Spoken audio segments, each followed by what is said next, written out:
Hi everybody, this is Michael, This is Carolyn. and this is the Penguin Coffee Clutch. Yes. Yes. Where do you find us? You find us. Other than in Queens? You find us in YouTube, but Yes. I imagine if you're watching this video, you're on YouTube. We have a clickable from Ravelry, right? Yes, we are on Ravelry. Our Rav group is the Penguin Coffee Clutch / Aptenonitz Designs group. So just search Penguin Coffee Clutch in groups, and you can find us. On Ravelry, I am Aptenonitz. And I'm CPREDMOR. Yes, and Yes. it's also the same for Instagram. Me too. Yes. Yes. Okay. So that's all that. That works out well. So, Yes. So today, Well, let's talk briefly. What have you been up to? I have wacky socks. Your wacky socks. I have wacky socks. I drive Michael crazy with my wacky color combinations. You did ask me why was I doing different colored toes and heels. And one, it's just to make me smile. You know, it's just, they're on my feet, and I wear my socks and boots and stuff like that. No one else is going to see these socks, so it's just for my own pleasure.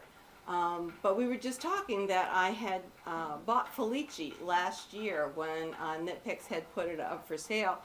And it wasn't a yarn that I was really that familiar with, but everybody had been talking about it. So I was very used to buying a skein of yarn for a pair of socks. And for any of you who bought Felici, they know that the Felici skeins are shorter skeins rather than 100 grams. I think they're 50 grams. Of course, I paid no attention. There's a reason why I wear these glasses, because I can't see. And I didn't notice that. So, you know, I divided the yarn, so I've got a separate, ball for each, foot. Yeah. And I ran them as far as they would go, but I realized that if I didn't do different colored toes and heels, I wasn't going to get much of a sock out of this. So I do have them down here. I'll rummage through the bag and find them. But what I am very happy about is that I have been experimenting with the size or the number of stitches that I cast on. And these are 56 stitches. So this is exactly the kind of thing that Michael doesn't like. What do you mean I don't like? Well, I because never, the different colored toes and heels. You told me before you didn't. I never said that. Well, then I'm imagining things, and I apologize. Anyway, they fit. I might have commented on it because these toes are different colors. Yes, they are. But they came from the same skein. That's the same skein of opal. Really? Yes. Interesting. Yes. I bought the Advent calendar box last year, and I'm still struggling to figure out exactly what I want to do with all those little mini skeins. I'm so happy I have them. In fact, I'm so happy I've ordered another Advent box. You know, why give that kind of excitement up? Yeah. But so I figured toes and heels, but then I realized I didn't have enough left of this skein to do the heels, so then this is another leftover. So when some people are doing the scrappy blankets, where they're doing those mitered corner things, I figure I can do toes and heels. Yeah, that makes sense. That's a good use of yarn, I think. I think so. Yeah. And on the way over, I was thinking, and I'm not quite sure how I would do this, but I'm sure there's a way, considering I like the rounded heel. I mean, I do afterthought heels. I personally think I have a very high arch, and so that means I don't need that gusset, extra fabric in the gusset. So these afterthought heels are just perfectly marvelous for my feet. And I could see where you could make patterns for socks for wide feet. You can make patterns for socks for people that have low arches. You could make patterns for socks for people with high arches. Yeah. And, they would be different kinds of socks because they need different levels of ease in the whole thing. Yeah. So, thinking about that, and then thinking about double knitting, and the fact that what I do is I don't have a problem with the heel of my socks ever wearing out. Okay. I wear out the bottoms. So because I use them, I also wear them barefoot around the house. Right. So they're getting a lot of, and I must really step on my heels. Now maybe it's because we have a split level, there's a lot of steps, and I'm trying to make sure I plant my foot on the step. It's a possibility, or exactly why I'm stepping so hard on my heels. That's where the wear is, and I was thinking that maybe what I could do is actually do a double strand here, or maybe there's a double knit pattern I could do at the bottom of the heel that would give it that double texture. So these things that I think about when I'm driving in New York traffic, it's been hell today. It'd be a lot like color work, honestly, but it could be done. That could be fun. I think that could be just a laugh and a half. Anyway, I'm really happy with these socks. When we were sailing this summer, we had an entire day of rain, and it was one of these storms that would come and go. And in fact, when I looked off in the distance, and we were going to experience a whiteout.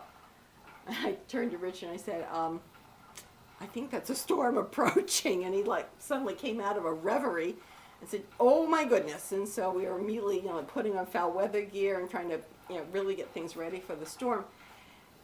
And I don't have boat boots. And in fact, I really can't find boat boots. And I think what I'm going to end up with is maybe waterproof socks to wear when it's really that kind of icky, where the rain's going sideways and the wind's going sideways, and you're hearing on the radio that there are boats up on the rocks. Yeah, I'm thinking maybe waterproof socks may be it.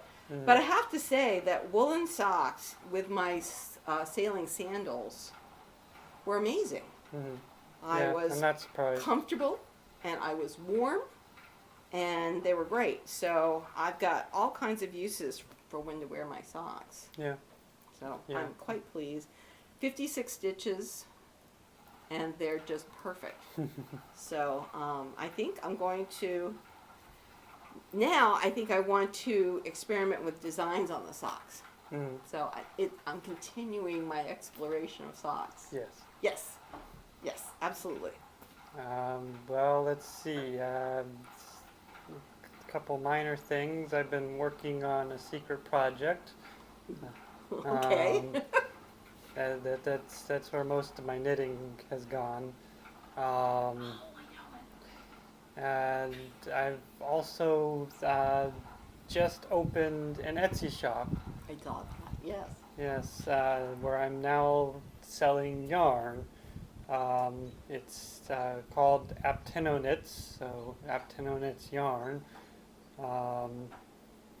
And I will show off the yarn at the end. Well, I could show off my perspective sweater. Yeah, you can show off your perspective sweater, because she just purchased some yarn for a sweater.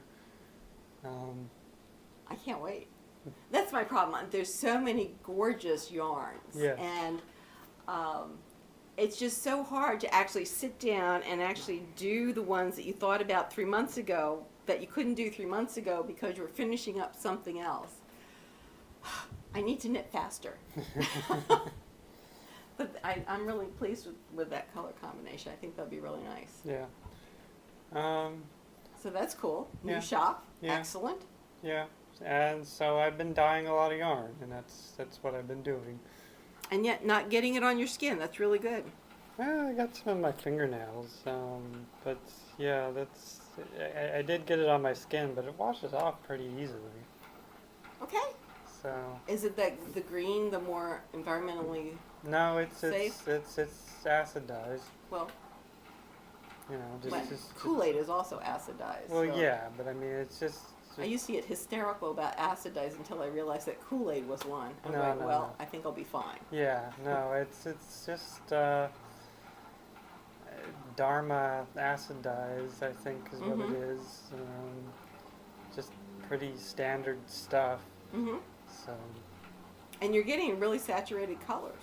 Yes, that's due to my technique. Your signature. Yes. I like those really intense colors. It's really fascinating. Yes, the technique my wife came up with. Throwing the color at it? Yes, that I have since hopefully refined. Well, you've got some gorgeous color combinations, so Yes. that's nice. Yes, and like I said, I will show those off at the end for those who might be interested. Okay. And, So what else is going on? Not much. I'm trying to see the computer here. We've got natural sunlight coming through, and it's kind of blanking out the screens. Um, And it's hard to believe that summer is finishing. In fact, it's fall, and it's 86 degrees outside. yeah. So I guess we're back now. Yeah. By the way, we're back. We had some technical. It's difficult- sun. Yeah. So sunlight. I had a solar flare. Yes. Yes. It was- Just in this apartment. yes. That's what it felt like. It certainly looked like that. We had an aurora borealis that was going over the screen. Yeah. So I don't know how much of our video that actually affected. I guess we'll see. We'll find out. Yeah. So you have a secret project. Yes. You've been dying. Yes. What else? Was there a third thing? Not really. Oh, okay. I've been finishing things. So I've been trying to be rather monogamous Mhm. in finishing things. So I finished the socks. I am this much of a little finger and the thumb left on a pair of gloves to finish. So I've got one whole glove done, Mhm. and then I've got I'm down to here, and then the whole thumb. So I'll finish that tonight. And I was using Neighborhood's chromium for the fingertips, Mhm. and men's amends, you know, it works some, but I think because I have a screen protector Mhm. on my phone, between the thickness of the screen protector and then you add on the thickness of the yarn, Mhm. it's not great for Mhm. on my phone. I think if I take off the screen protector, I'd be better off. Mm. So that's a possibility. I may sacrifice the screen protector. But I mean, I can see that if I leave it on, have the gloves on and they're warm and I'm it's definitely made contact with my fingers, then it will, push the conductivity forward. Yeah. So I just have to make sure my gloves are in the right position Mhm. before working. Mhm. I don't know that I'll make another pair of gloves. My hope with all of this is I won't lose this friggin' pair of gloves. I think I mentioned before, yeah. we Yeah. have we the were elf in talking the about it. house. Yeah. And I'm just hoping that these gloves manage to keep a home rather than disappear. The elf has seemed to take a real liking to gloves rather than socks. For socks were there for a while, but no, now it's gloves. And I realized that when I started kind of setting things out, like what will I need for this winter, I had no pair of gloves. I had maybe a right hand of one, I had a left hand of another, but they didn't match at all. I mean, this was untenable. So I will have by the end of the weekend a pair of gloves, which will be good. Well, that's good. Yeah, really kind of happy with that. Yeah. Let's see what else is going on. Been looking at knitting stuff for Christmas, so I started working on presents for my mom and dad. Mhm. So that's good. Mhm. I started what was a pattern. I basically for a washcloth. But I made it in wool, and I don't know if you were there or if you remember, I bought that gradient of gray. Mhm. Again, Neighborhood, I think Studio Sock. It's a gradient of gray that was at Knit, Okay. our local yard store. So I didn't take the lightest color. I took like the next color up, Mhm. and I made an end, and it comes up to points like that. Okay. And it's about this wide, Mhm. so it's actually that deep. Mhm. Okay, so I figured what I'm going to do is I'm going to come along, I'm going to pick up the edge, the bottom edge, the unpointy edge, Mhm. and I'm going to go forward from there to make the scarf. Mhm. And then at the distant end, I'll make another washcloth Mhm. and attach it to just knit to that. Yep. And I think it'll be nice. I think it'll be a nice adaptation of a basic scarf. Yeah, that'd be cool. I think so. I think so. And it has, I mean, it does have, yarn overs, but I wouldn't call it excessively lacy. Mhm. So I think that'll be fine. I don't know that my father will even notice, but I will be happy with the whole thing. And for me, I think that what's particularly interesting is then looking at perhaps designing different ends of scarves that don't necessarily, they're almost like applied borders. And I think that's like nibbling at me as something that's interesting. Yeah, that sounds interesting. Yeah. I'm planning on doing a sweater pretty soon, so. Really? Not a shawl, Yeah, not a scarf. yeah. Didn't you know this? Didn't I tell you this? I've just been waiting. Okay. Cool. So. For yourself? It will be a masculine sweater? It will be a masculine sweater. All right. I'll probably market it as unisex, and probably put some feminine Choices? in there.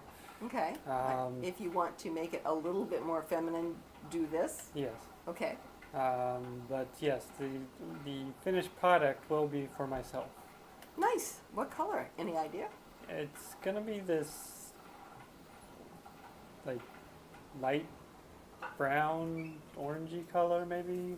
Oh, the color we were just kind of talking about that I have difficulties with. Mm. Oh, nice. Like a golden rod type of thing. It's not my set of colors, but for me, I'd have to like balance it off with something else. Not that, and I see those colors on other people and they look gorgeous. And for me, I look like I just like, I don't know, look like wallpaper paste. It's just like, and everybody's coloring is different. And I think that's another thing that we perhaps struggle with as knitters, is when we're making things either for ourselves or for other people, we see yarn and it's all gorgeous, but really what will it do with our skin tones and things like that? So I think it's interesting. Yeah. Very nice. Yeah. So yeah, that's. I don't know. Excuse us, our producer is whispering things to us. Yes. Okay. Right. Okay. Okay. Yes. That is. The producer is correct. I chose that color because it's not the typical masculine related color, which is like black or gray or light blue. I think it's funny that you mentioned that. I can remember my mom used to knit, and she used to knit argyle socks, and then she used to knit these things with reindeers across them. They were very popular apparently in the 40s and 50s.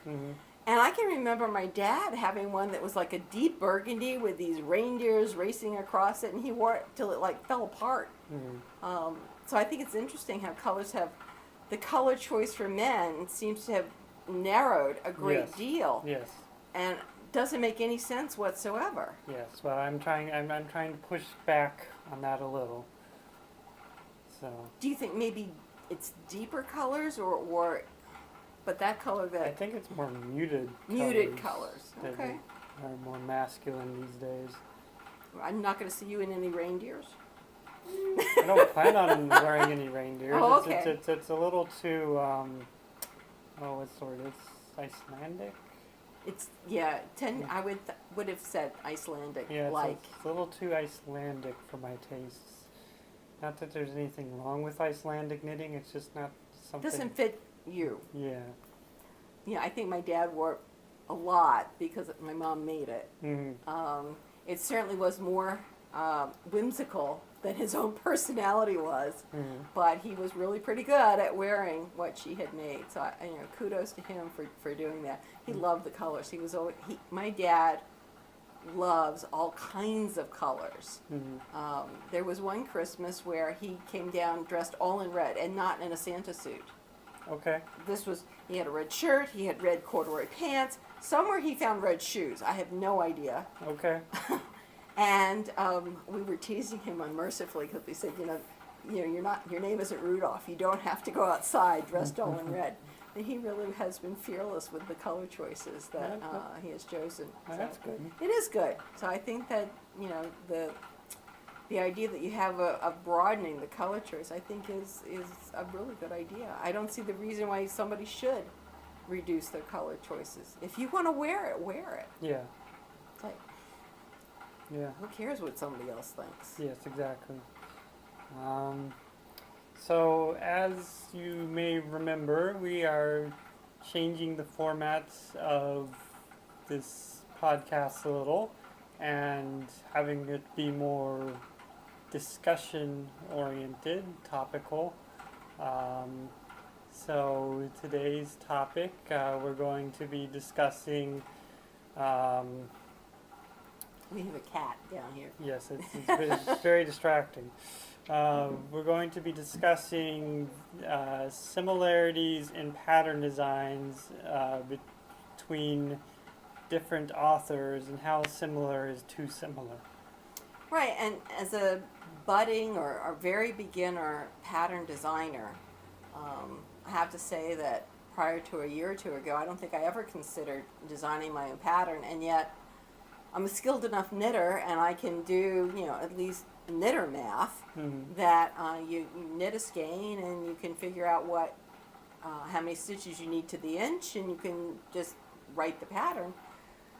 I'd have to say that I'm looking just as if you were dyeing yarn and looking around you for inspiration for whatever it is you want to design. I think my question is, well, if I design something, and we were talking earlier, in my head I've got this idea of a running rivulet pattern, right. and I haven't written it down yet, and I really continue to want to play with it. But should I design a running rivulet sweater without looking at anybody else's work? I would think that I would be well within my realm of being okay for writing that up and publishing it if I haven't looked at anybody else's pattern. I mean, is it incumbent upon me to go through Ravelry to see every sweater that's out there to make sure that it doesn't, that it's not too close? And what's too close? Well, that depends a lot on who you ask. All right, let's ask you. Well, okay, asking me, I do not think that you should have to search Ravelry to see if somebody else has done it. I think that you're in fair game in that particular example to use to design that pattern and publish it without caring if anyone else has done that pattern before. But others might disagree. Others would disagree. Not everyone. A lot of people think most designers and knitters would agree that you're in the right, but there are some vocal people who would say that you're not in that right, that they might accuse you of having looked at their pattern already, if that pattern were very similar to theirs, and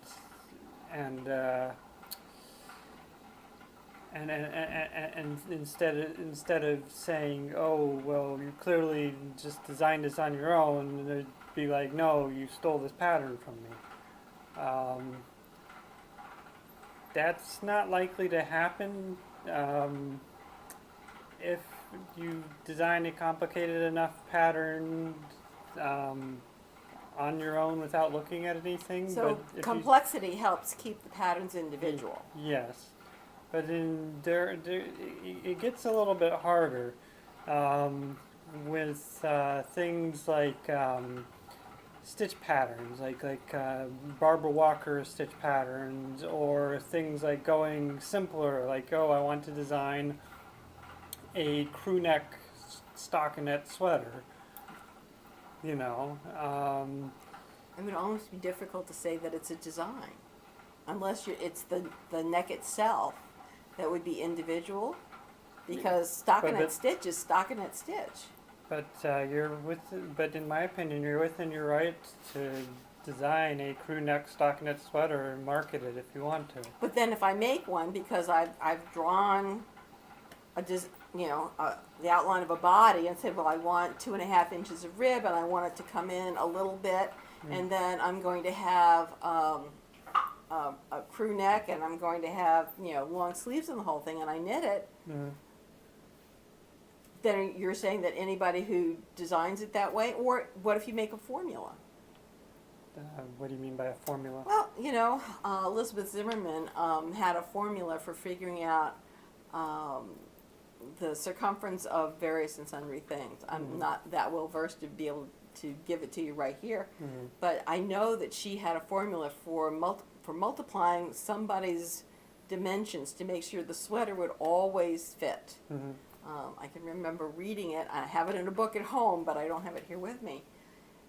It would seem to me that the formula would be something that would be copyrighted.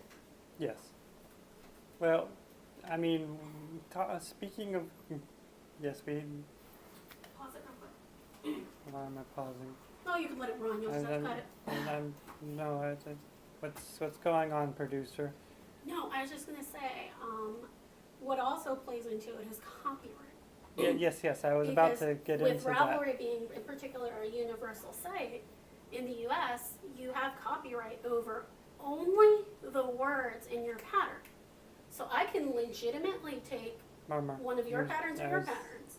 I was going to make that point. Oh, well, you can make it then. I mean, I just. Well, except it's running, and you just made the Well, point. you can cut it out. That's why I told you to cut it. I'm not cutting it. Oh, just cut it. No. Don't be a little girl. No, All right, you- so if you cut and paste someone else's words, that's stealing the copyright. Yes, but Okay. I mean, copyright is a different thing. Let us address what the producer just addressed. Sure. That I was just Off about camera. to address. I was about to say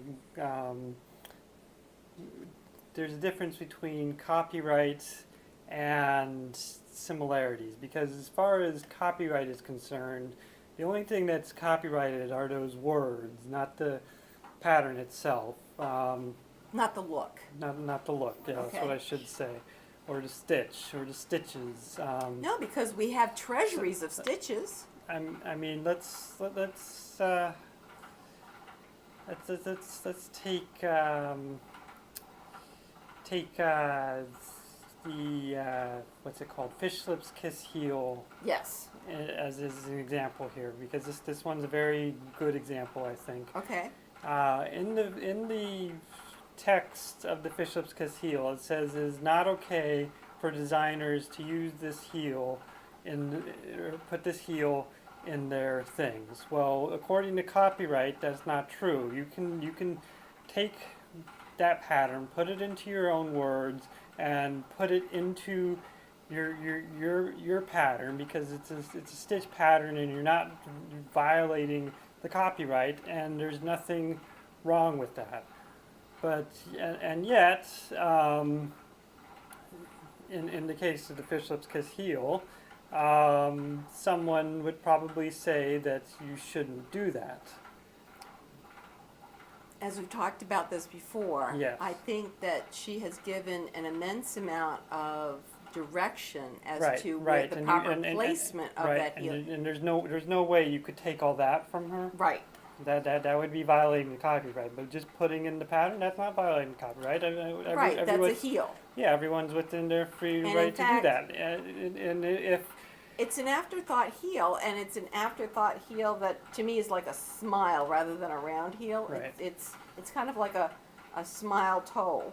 right, So And- if you had put that kind of toe in your sock, mhm, I could see where you'd want that kind of heel in your sock. mhm, And it wouldn't necessarily have to been one where you thought, oh, I'm going to do Fish Lips Kiss heel. I'm just putting in an afterthought sock, and I've got 60 stitches, or in my case 56 stitches, mhm, and I'm going to work it so that I'm decreasing along the sides, mhm, because that's how I want this look to be. mhm. I don't see where that would be necessarily a Fish Lips Kiss heel. I could also see, though, writing a pattern for a sock and saying, well, you can use any heel you want, Mhm. and if you've got some question about exactly perfect ways to place a heel, then maybe you want to pay for a Fish Lips Kiss heel pattern, because she explains it in enormous detail, Which, yeah, that's, I mean, a lot of which designers, I found very helpful. a lot of designers do that with the Fish Lips Kiss heels. They say go buy the Fish Lips Kiss heel pattern. But moving away from, But if all you're talking about is you've got 56 stitches, mhm, pick them up from wherever you put them on, and now let's start decreasing. Mhm. I think that's different. Yeah. I mean, you have to. You've got 56 stitches, got to go down to nothing. Mm. So you've got to figure out a way to write the decrease. Right, and a lot of sock patterns will use preset heels that other people have done, and there's nothing wrong with that. And most people don't care. Most people accept that that's legitimate. But moving away from heels, going back to the whole crew neck Right. thing, I mean, if you were to take somebody else's crew neck sweater and write it exactly like they wrote it, And claim it was yours, that's stealing. Yeah, that's stealing. That's violating the copyright. Right. But you can write a crew neck sweater and And do your own math. and market it, and there's gonna be hundreds of other Yes, there will be. stockinette crew neck sweaters out there, but it's not going to violate any copyrights. And in my opinion, you should be able to do And that. in fact, I'm But sitting here thinking that what you could do to make yours interesting Mhm. is actually write it for 5 different weights of yarn. Mhm. So that someone who is going out yarn shopping, and by the way, Rhinebeck is coming up, Yes.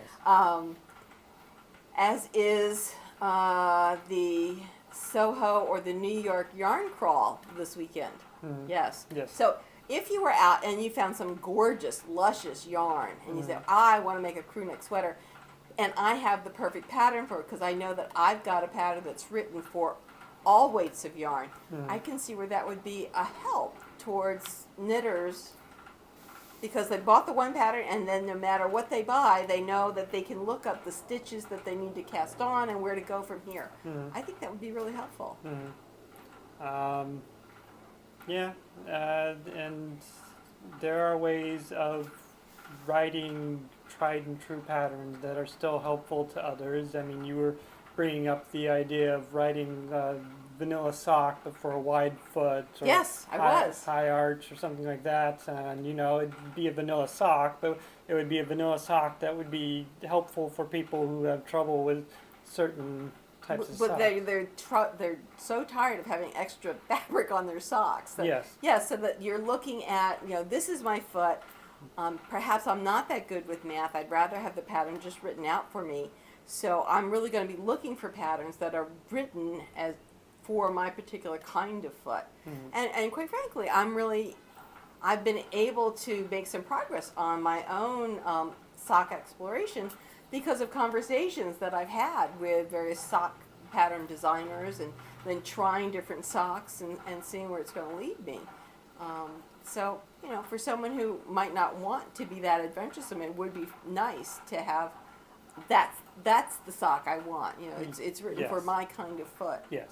Yeah, I see that. Yeah, so rewriting tried and true patterns in new ways. There's absolutely nothing wrong with that, and in my opinion, there's absolutely nothing wrong with just rewriting a tried and true pattern as long as you're not violating the copyright. But I'm also of the opinion that you should be able to put the fish lips kiss heel in your sock pattern, and so my opinion is very open. Just like if somebody were to take my techniques I've come up with for double knitting, or my or some of these stitch patterns I've come up with for my designs, and they were to apply them to their designs, it wouldn't bother me, because they're within their right to do that, in my opinion. So the dress I'm making out of the design that you most recently had in Vogue, that's good. Yes. Okay. I haven't started yet, but I'm thinking about it. Okay. Okay. Yeah, and in my opinion, you'd be free to market that pattern as your own, and I would like credit, obviously, and so my opinion that if you do something like that, you should give credit, but that's not a requirement. So I mean, it gets into a really gray area, because my opinion might not be the most popular opinion out there. I mean, I'm sure there are people who would say that taking an original stitch pattern that somebody else has come up with and applying it to their own pattern is the big no-no. Actually, the one I'm thinking of is that blue and white confection Yeah. that you made. No, I And know what you're talking about. the way that it's written up for the shawl would be very difficult without altering some of the stitches to make it into a skirt Right, but type of that's thing. yeah. So if I understand. were taking it from the engineering point of view, there would probably be enough difference that it wouldn't have been thought of immediately. Right. And that is, it's my understanding that within engineering of product design, things like that, that if the change that you have made with an already existing product is not one that you would have immediately thought of just looking at the product, that you can probably copyright that new modification. Well, yes, and that's a very easy example of what's not too similar versus what is too similar. But let me ask you this: if you were to take my shawl, add another wedge, and just duplicate the middle, would that be okay? It wouldn't fit me. Well, no, but I mean, would be okay to say No, because another wedge is not, that's not different enough. I mean, that would make it yeah, a serape. So, rather than a shawl. I mean, it would then become all like a round piece. It would become a circular shawl. well, it'd be square, but Well, you know, I was getting there. yeah, But you'd have to fold it over, really. yes, I think that would be one that you could look at the pattern and immediately see that that's a possibility because of the way the triangles lay out. But then if you made the triangle, what's this doing? it's not a big deal. There's Oh, okay. don't worry about that. But if you had to then alter it to put a center in it, that's different. Or if I took the design and made a bodice out of it, then that's different enough because there'll have to be changes in order to take into account the difference in the body alignment.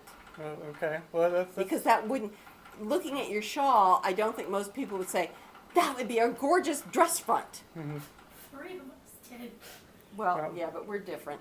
well, let me take another example. Are you Sure. Are you familiar with the pattern Fox Paws by Zandy Peters? No? Okay, well it's a very creative, very what's the word? Innovative pattern. Okay. That uses stacked increases and decreases to create this thing that's kind of like fire. So you have stripes, right? Okay. But instead of stripes, it's like chevrons, right? But instead of chevrons, it's like these trees that are coming out. But it's using striping techniques to do this. And I believe this was originally done as a shawl. Or it might have been a cow or something. But I've also seen people have done it in sweaters and other various things. They're using that exact same technique, that exact same stitch to create the sweater. Would it be okay for them to then take that sweater and say, this is a new pattern, this is my pattern, and I think if they'd had to alter that stitch well, they in probably, some way, shape, or form okay, with but, regularity, so I don't know the pattern, so Right, it would be right. difficult for me to really figure out how different it needs to be. But that's the question then about all the different stitch patterns you find in yes, treasuries. because that's what I want. That's what I want to talk about next. I mean, do people own those stitch patterns? No, Okay. not according to copyright. Then in that case, then the answer is that if you've developed a technique, then it's a modality of a way of moving the yarn around. I don't. Then it becomes another stitch. Well, yeah, and in my opinion, if somebody were to take fox paws and make a sweater out of it and market it as oh, this is a new design, you should buy this from me. In my opinion, that's okay. but I don't know. I think it has possibilities. I really, for me, I think it would Okay. it depend on how much change there was Hmm. in that in that look Hmm. from what you said it was a shawl, a scarf, I don't remember. whatever Shawl. shawl Okay. from the shawl Yeah. to make it into a sweater because. With a sweater, you're trying to work with the body shaping Yes. to like have the design Yes. show in the way you'd like it to present. Yes. And it may be that in order to get the design so that it shows off the best, that it, oops, It's this. this one, Oh, this this one. right there. it looks very Iranian to me. Yeah. Yeah. I guess it does. And in that case, I would find it difficult to say that. I would find it hard to say that it's a particular thing that could only be sold by that one person because the design is something I could look at a number of Arabic buildings But I mean, and see that design in the building. yeah. But I mean, in this case, that technique, that technique, that exact stitch, was completely innovated and designed by this one person. That's a hard question. It is a hard question, and it gets even harder when you start to take stitch designs from treasuries. I always thought stitch designs from treasures were there to be taken. They are. Oh, okay. But it's very easy if you take stitch designs from treasuries to make a pattern that looks exactly like somebody else's pattern. Because if you make a lace scarf using this one lace motif from this from this stitch pattern, and somebody Right. else makes a lace scarf from this one stitch motif from this stitch pattern, you could have two patterns that look exactly the same. It Right. could be And exactly the have same been in created every way.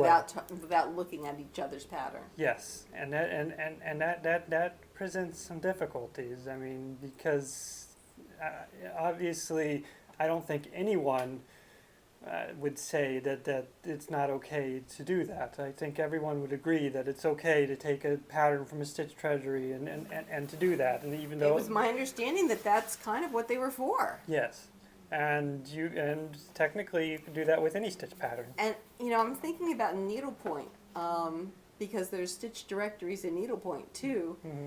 and I haven't heard of any. I really can't think of anything that is so tied just to the stitch, to the design, yes, to the picture that you're making with the needlepoint, yes, Mm-hmm. but not to the stitches that comprise the design. Mm-hmm. It's an interesting puzzle.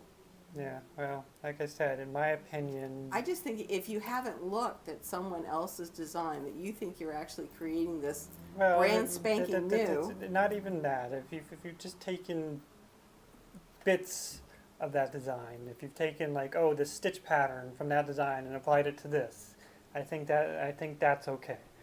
I certainly would want to give credit where credit was due, and I Yes. would let people.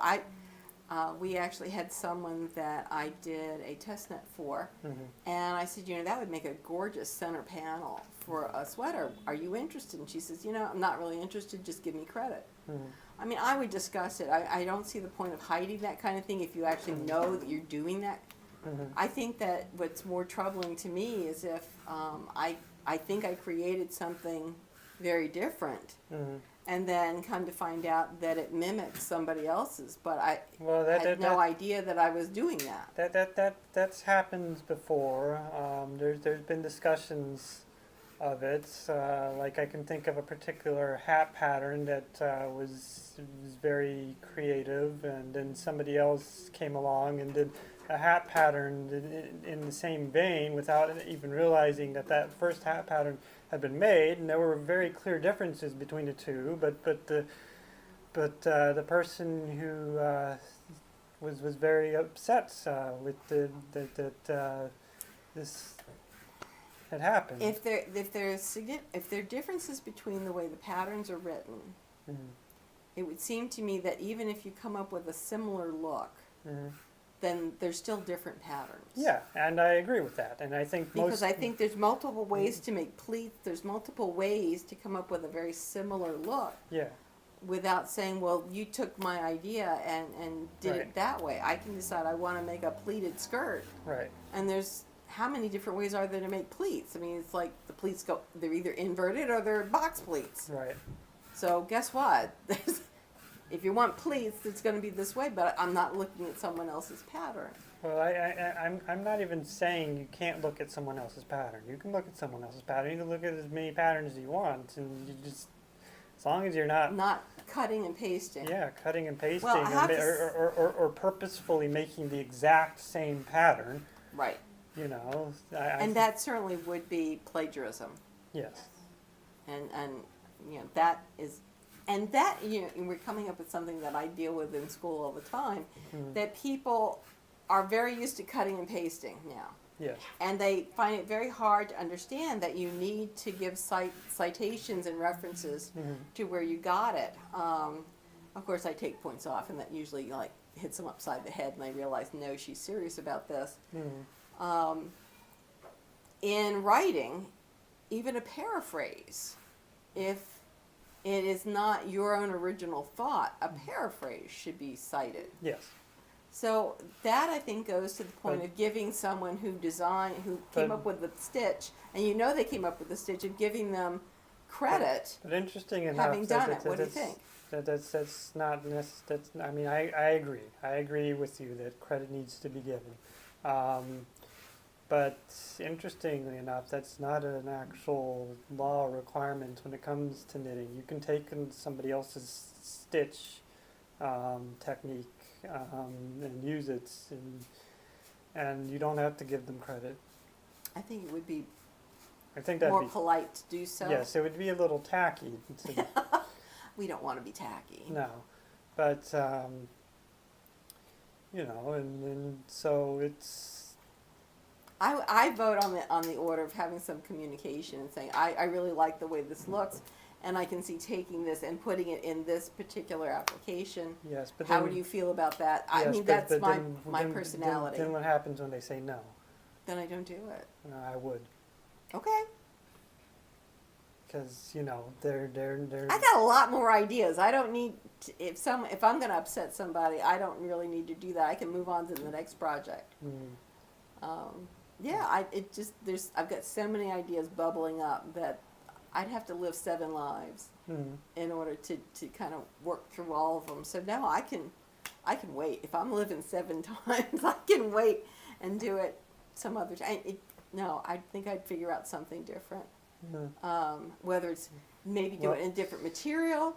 I mean, you can do lacy versus worsted, and you can have really different. Well, this dilemma actually came up for me Okay, in my first Vogue knitting design. the nups. Yeah, I had noops. Yes, sorry, noops. Yes. Noops, not nups. Yes. Because what had happened is I had this Estonian lace book. Yes. You probably have the same one. I have 2. Yeah. Um, I have Nancy Bush's, and I have the Hopsa something one. yeah, I don't remember which one it was exactly. I think it was the second one. Okay. I don't know what my producer's signaling to me. Okay, so it was the Nancy Bush one. Right. Okay, so I had Nancy Bush's Estonian lace book. Book.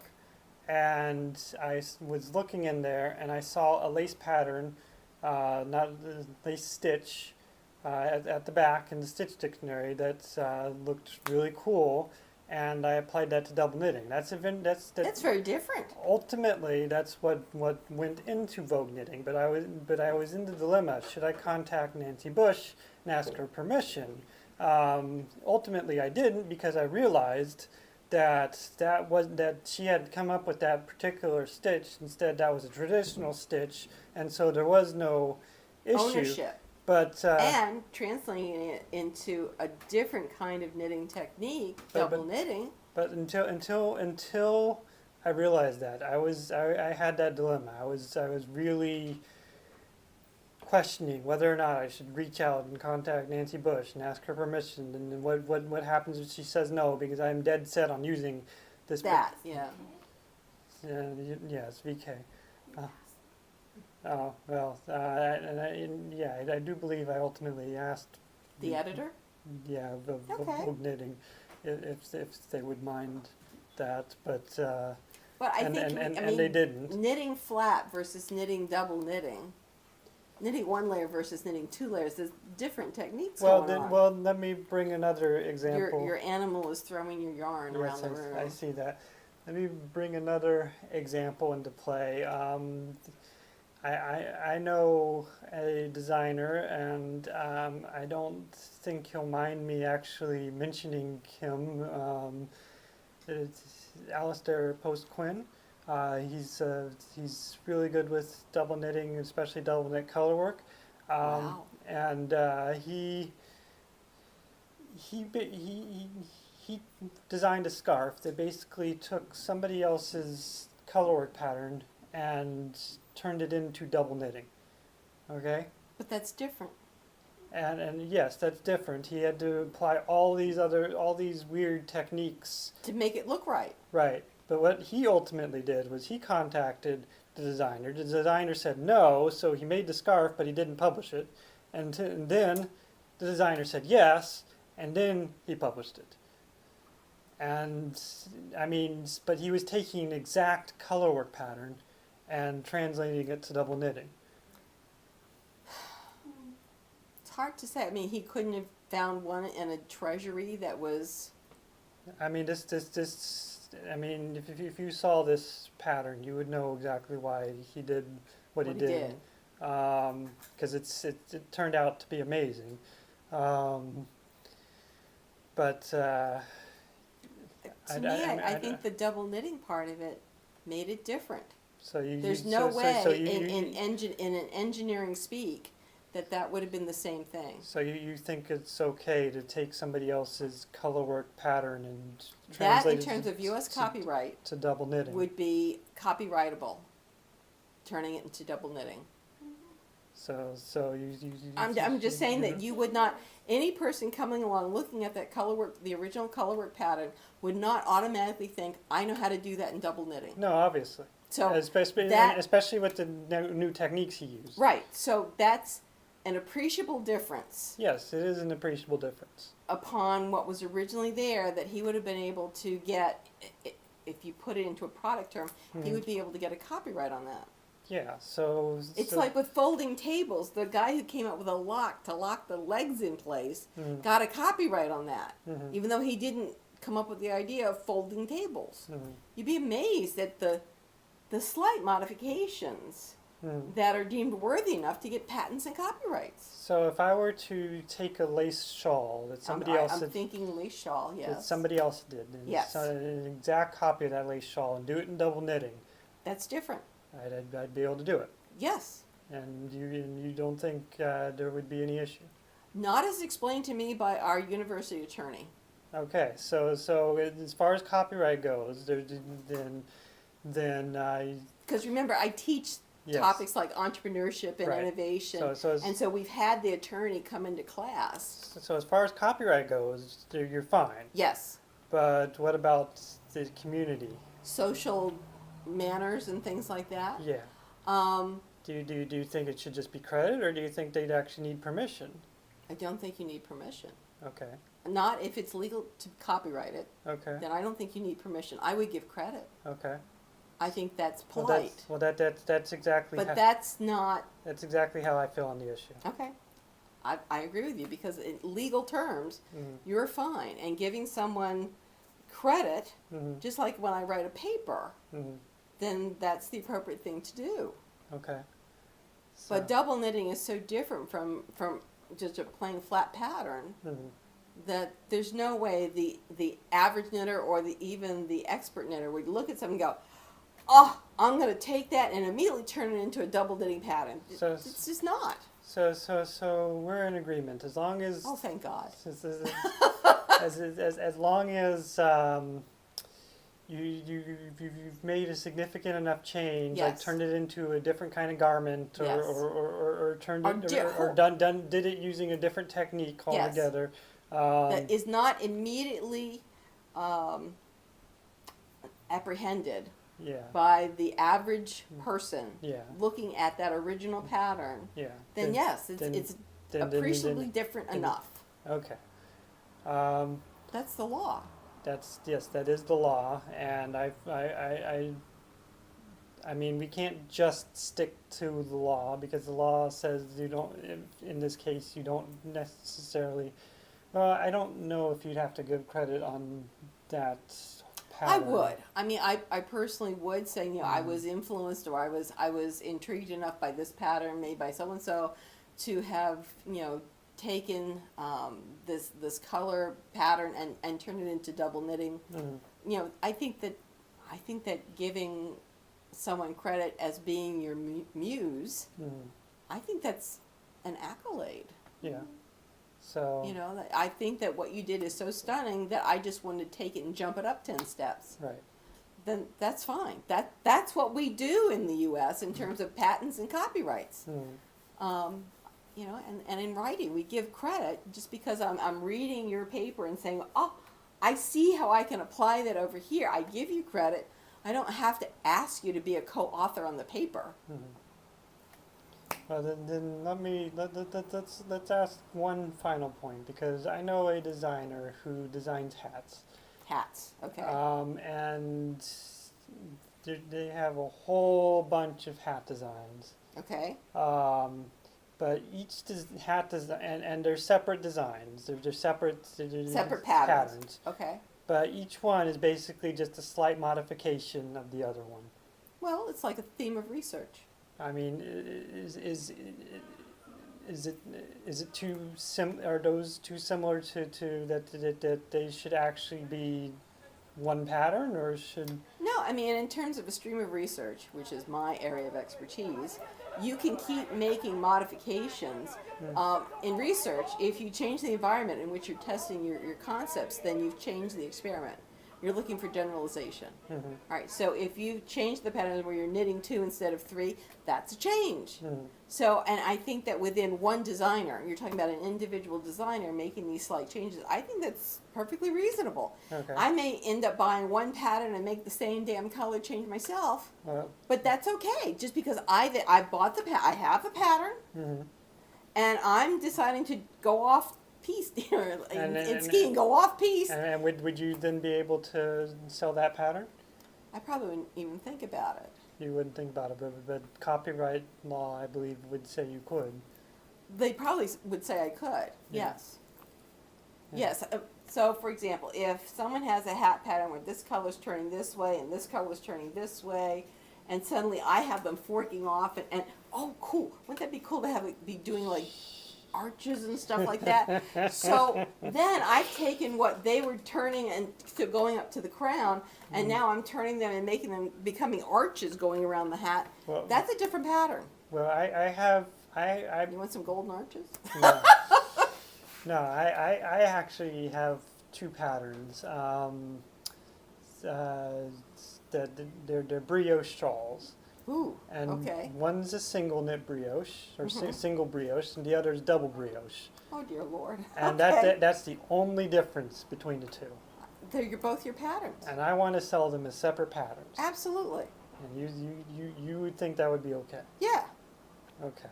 Because not everyone would agree with you. I think they're separate patterns. Okay. Yeah. There's a different technique, right? Well, I think we're going to be turned off by electricity or something. Yeah, I do. I mean, I may be naive about this, but it's your work. Mhm. It's basically your stream of research in yarn, and I think that's perfectly permissible. Okay. Well, I'll just end it saying that not everyone agrees with what we've just said, but Well, you know, there's a lot of controversy. I'm just coming at it from a researcher's point of view. yes, and I'm Shall coming I at show them what I'm going to do with the sweater? yeah, I'm coming at it from a designer's point of view. What? All right, well, What? light. We want more light on the subject because we're going to show off the sweater stuff. Okay, so I mean, I guess that ends I think we've gotten as far as we can go with Yeah, I this, think unless we want to come up with a specific example. Certainly, if anybody has comments about this, we welcome to have you send it in or write it into the Ravelry thread, Yes, yes, and that we would, can that would, take it further. that would be great. I think it'd be wonderful. But I think that ends our discussion for today, and so now let's talk about your sweater, and then I'll do my shop update, Yes. quote unquote. So Michael has, these are one of a kinds? Yes. Yeah, these two were one of a And kind. so is that one. Oh, okay, cool. So if you can see, these are kind of like an aqua. Mint green, I'd call them. But they're light. They actually have names. I forget what the names I are. forget what the names They're are. on the Etsy shop currently, but they will not be after, After by today, the 'cause time I just bought this them. airs. And then so I saw this, and I have to explain that I'm not really a green person nor am I a mustard person. I'm not quite sure why. But then I saw this, which is a one of a kind, Yes. and I think all three now become a sweater. And whether I use this one as a border or if I use it as a yoke, I'm not sure, but I'm very excited about this. So I've managed to lose my mind over some of Michael's colors. And you can do a sweater in 1,200 yards, I take it? I can, yes. Okay. Not a problem. Okay. I So, can do that. so let me talk about my shop update. Pick up what the cat's throwing around the room. Yes. So I have, let's see here. Those are really pretty. Before I saw these, I picked those up. I have two main bases and I have an old base. There's an old sock base. It's 75% merino, 25% nylon, but it's only 420 yards as opposed to 460, and it feels slightly different. So that's my old base. But my new bases, quote unquote, because I've never actually sold yarn except to you guys thus far. He's amazingly lucky he has anything to sell on Etsy, since we generally Yes, gobble you- up yarn. Yes, I know. You guys picked through it like vultures. That's why my Etsy shop is like, it says there are 0 sales, but I've sold so much yarn right now. It's crazy. But yes, I do still have some things, and I have two main bases. There's my sock base and my stellina base. The sock base is 75% superwash merino, 25% nylon, 460 yards. My stellina base is 70% superwash merino, 25% nylon, 5% stellina. What kind of is it? Is It's it a silver stellina. silver? Still, okay. So the standard stellina. Mm-hmm. So let me talk about the colors a little. Here we have painted bunting, and it's a Gorgeous, just gorgeous. rainbowy type of thing, kind of. And then this is ring-necked parrot, and it has some black and some yellow and some light green and a little bit of red right here, and it's I pretty. think it's going to cool. pop. I mean, I really do. With that red, I think that'll show up in Yeah. very interesting places. I think it'll be lovely. I have some wood warbler, which is more of a fall colorway. It's very orange and black, and with some white in there too. It has a nice gradation to the whole thing, Yeah. and that's got stellina in it. Yeah. I can see that. It's really a lot of very these- pretty. A lot of these have stellina. I have green jay, which is a chartreuse with blue and turquoise and white. So- Again, I think that'll make a very interesting piece knit up. And then here's some more painted bunting. Painted bunting is very volatile. I cannot get it to look exactly the same each time, but Well, that's the joy of having something hand dyed. yes. This is an undyed skein that I just made randomly, but that's actually a new base. This is a lace weight, isn't it? It's actually a light fingering, believe it or not. It's actually 450 yards for 100 grams. And it does count as a fingering. Really? Yeah. It is. Is it a single ply? Yes, it's a single ply. That's Okay. why it's not so. That's why it doesn't look like a fingering. I mean, it doesn't bloom out as much as Right. the double plies do. But that's actually my new base that I'm working on, which is 75% superwash merino, 25% silk. Ooh. So, Well, won't that be luscious? yes. Here's some more ringneck parrots. Ooh, this one's reskeined, so you can see more of the black. Mm-hmm. And then we It have does make it look different. yes.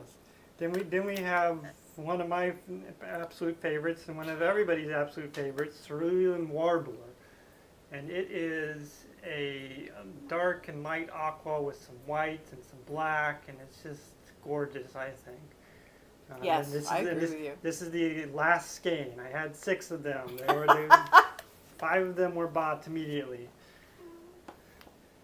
Our producer's having fits. Yes. Here's more green jay and more wood warbler. Right. Um, Yes. And then Oh. finally we have cardinal, Oh.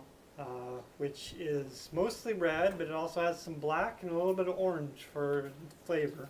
And this is it reskeined. Reskeined. So, That one's mine. yes, this one's hers. And those are, I have other main colorways as well, repeatable colorways I should say, but they've all been purchased, so I can't show them to you. But I do have a bunch of one-of-a-kinds that don't have Are they going names. up in the shop too? Yes, I believe I will put them in the shop. So we have this green here, kind of a dark mint green. I don't know what its name is yet. It's called dark mint and green, one of a kind. Maybe. I'm going for bird names. Okay. And I don't know if I'm going to be able to do that with one-of-a-kinds though. Exactly. We have this blue with some mint green in it. Interesting. We have this other blue with some mint green in it, a different shade of blue. Mm-hmm. We have some more painted bunting. I have plenty of painted buntings. Right, It's on the floor. And this is one of the painted buntings reskeined. reskeined. Very but different look. It doesn't have a lot of white, this one. That's why it's so dark, but Uh-huh. it does have a lot of the colors. Okay. And then here's another green type of thing. With white. It's more of a forest, or it's The more, second one has a more little of a bit more white. foresty green, I guess. Mm-hmm. And then this is like a pine green with some yellow green and some white and Very stuff pretty. in there. And so those are my one-of-a-kinds. And I guess that's the shop updates. Excellent. And I also do dye on demand. So if you go to my shop or to aptinoknits.com, you can see the colorways I dye on demand. And there's some really gorgeous ones I wasn't able to show here, like Violet Back Starling. So look into those as well if you want one of those colors, and you just buy one of the dyed on demands from the Etsy shop. Did we want to give that skein of yarn away for the Christmas in July? Yes, it was the one thing I forgot to do. All right. So we have someone's going to be getting a skein of Michael's hand-dyed yarn. I had found this base, and I said, why don't we play with this? So he came up, and he took it, and a couple days later he came back with this particular skein, which I think is absolutely gorgeous. So I am I'm quite envious of the person who's going to be getting this really pretty skein. So he's wandered off to go get it. In terms of what I'm planning to do, in terms of my knitting for the next couple weeks, I've got I finally started my dressing gown, and I'll be working on that as soon as I finish my gloves. And then I mentioned the scarf for my dad. I've gotten some yarn for a scarf for my mom, and then I'm going to be making a lap blanket for my dad. He seems to be feeling the cold more than he used to. So a lap blanket is going to be coming his way. This is really pretty. So this is the skein I dyed up for a winner, and I have chosen a winner. Let me just pull that up really quick.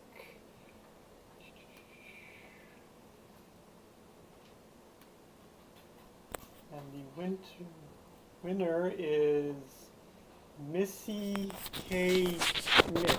I believe that's how you pronounce it. Looks like it. And so she wins this skein, and then everybody else who participated, including her, also gets a free pattern of their choice from me. Oh, wow. So I just, if I can just get Missy, I'll reach out to you, Missy K. Schmidt, and if I can just get your address, I will mail this to you, and that'll be that. It's I think it's alpaca and silk. Yes, it is alpaca and silk. So, I think it'll be fun to play with. Yeah, Yeah. It's a very interesting So- color, I think. Missy, I hope you show us what you make out of it. Yes. Okay, so do you have anything else to say? I've got nothing else to say. I'm glad it's a Friday. I'm going to go home and knit on my gloves and finish those up and get to work. I've actually, really started on planning for Christmas and stuff like that. So Yeah, and I will have Christmas colorways at some point. that'll be fun. All right. I think we're at an end. Okay, so We're going to call it a weekend. yes, so thank you everybody for watching the podcast, and as usual, watch out for any penguins or cats or birds or Loose skeins of yarn. You know. So Yeah, tread lightly around here because you Yes. never quite know what's underfoot. yes, so thank you. Thank you, and bye. Bye.